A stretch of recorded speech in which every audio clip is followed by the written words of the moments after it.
அஸ்ஸலாமு அலைக்கும் friends, welcome to ஜாமினாஸ் kitchen. இன்றைக்கி நம்ம கிச்சனில் மீன் குழம்பு வைக்க போகிறோம். அதுக்கு தேவையான பொருள் வந்து ஒரு கடாயில் வந்து 2 tablespoon refined oil add பண்ணிக்கலாம். அதில் பூண்டு ஒரு 4-5 பல் பூண்டு, அது லைட்டாக பொரிஞ்சதும் சின்ன வெங்காயம் ஒரு 10-15 சின்ன வெங்காயம் போட்டுக்கணும். அதை வந்து நல்லா வணக்கிக்கணும். லைட்டாக ஒரு கண்ணாடி பதம் அளவுக்கு வர மாதிரி இருந்தால் போதும். இந்த வெங்காயம் தக்காளிலாம் வந்து நம்ம 2 போர்ஷனாக எடுத்து பண்ண போகிறோம். 2 போர்ஷனாக ஒரு போர்ஷன் வந்து நல்லா வணக்கிட்டு அதை அரைக்க போகிறோம். இன்னொரு போர்ஷன் வந்து வணக்கி மட்டும் விட போகிறோம். இப்போ பாருங்கள், வெங்காயம் வந்து கண்ணாடி பதத்துக்கு வந்துருச்சு. இந்த டைமில் வந்து ஒரு குட்டி தக்காளியாக இருந்தால் 5 தக்காளி ஆட் பண்ணிக்கலாம். பெரிய தக்காளியாக இருந்தால் ஒரு 2 இல்லைனா 3 டேஸ்ட்டுக்கு தகுந்தாப்பில் ஆட் பண்ணிக்கலாம். ஆட் பண்ணி அதையும் வணக்கணும். இப்போ பாருங்கள், தக்காளியோட தோல் வந்து லைட்டாக விரிஞ்சு வர மாதிரி ஆனதும் மஞ்சள் தூள் 1 டீஸ்பூனு, மல்லித்தூள் வந்து 2 டேபிள் ஸ்பூன் ஆட் பண்ணிக்கோங்க. வெறும் மல்லித்தூள் மட்டும். அடுத்தது வந்து இதில் மிளகாத்தூள் நீங்கள் ஆட் பண்ணுறதா இருந்தால் ஆட் பண்ணிக்கலாம். அப்படி இல்லைன்னா வீட்லேயே அரைச்ச குழம்பு பொடி இருக்கும்ல, அது வந்து ஒரு 3 டேபிள் ஸ்பூன் வந்து யூஸ் பண்ணிக்கலாம், ஆட் பண்ணிக்கலாம். இந்த மாதிரி லைட்டாக ஜஸ்ட்டு ஒரு ஷாலோ ஃப்ரை பண்ணுற மாதிரி ஷாலோவை லைட்டாக வணக்கினா போதும். வணக்கிட்டு அடுப்பை ஆஃப் பண்ணி இதை வந்து நல்லா சூடு ஆற வச்சு மிக்சியில் போட்டு அரைச்சி எடுத்துக்கலாம் ஃபைன் பேஸ்ட்டாக. இப்போ நம்ம வந்து இதில் 2வது போர்ஷன்னு சொன்னேன்ல, அந்த போர்ஷன் செய்ய போகிறோம். இதுக்கு வந்து நல்லெண்ணெய் 3 டேபிள் ஸ்பூன் ஊற்றணும். அதாவது குழம்பு எவ்வளோ வைக்கிறோமோ அதுக்கு தகுந்த மாதிரி ஆயில் தேவையான எல்லாமே எவ்வளோ குழம்பு வைக்கணுமோ அதுக்கு தகுந்த மாதிரி ஆட் பண்ணிக்கணும். வெந்தயம் வந்து 1 டேபிள் ஸ்பூனு.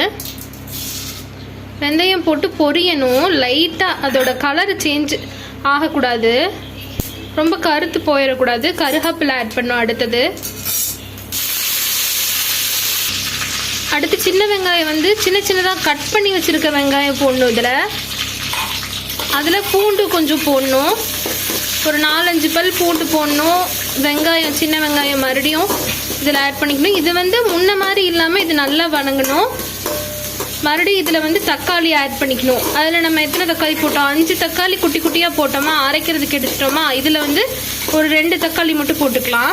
குட்டி தக்காளி, அதனால் இவ்வளோ தக்காளி போடலாம். பெரிய தக்காளினா 3 தக்காளி அரைக்கிறதுக்கு 1 தக்காளி வணக்கிறதுக்கும் சேர்த்துக்கலாம்.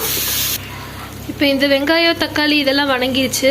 அதே மாதிரி இதுக்கு முன்னாடி பண்ண வெங்காயம் தக்காளி வணக்கினது எல்லாத்தையும் கரெக்டாக மிக்சி ஜாரில் போட்டு அரைச்சி எடுத்தாச்சு. இப்போ இதை என்ன பண்ண போகிறோன்னா இதில் வந்து ஆட் பண்ணிடுவோம்.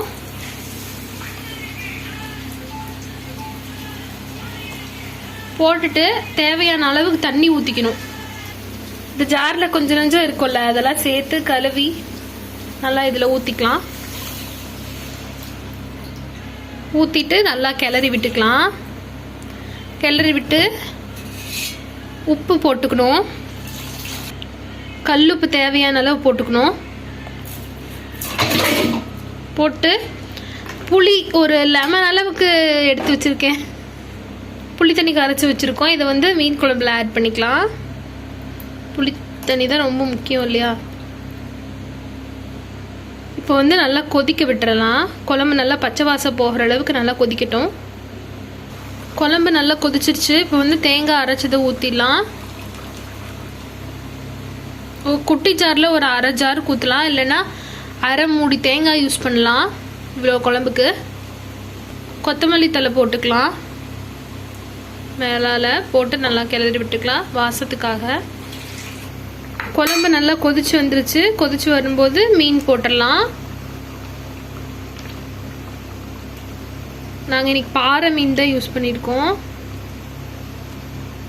மீன் போட்டு ஒரு 2 நிமிஷம் கொதிக்க விட்டால் மீன் வந்து நல்லா வெந்துடும். அருமையான சுவையான மீன் குழம்பு ரெடி. வீட்டில் சமைச்சு பாருங்கள்.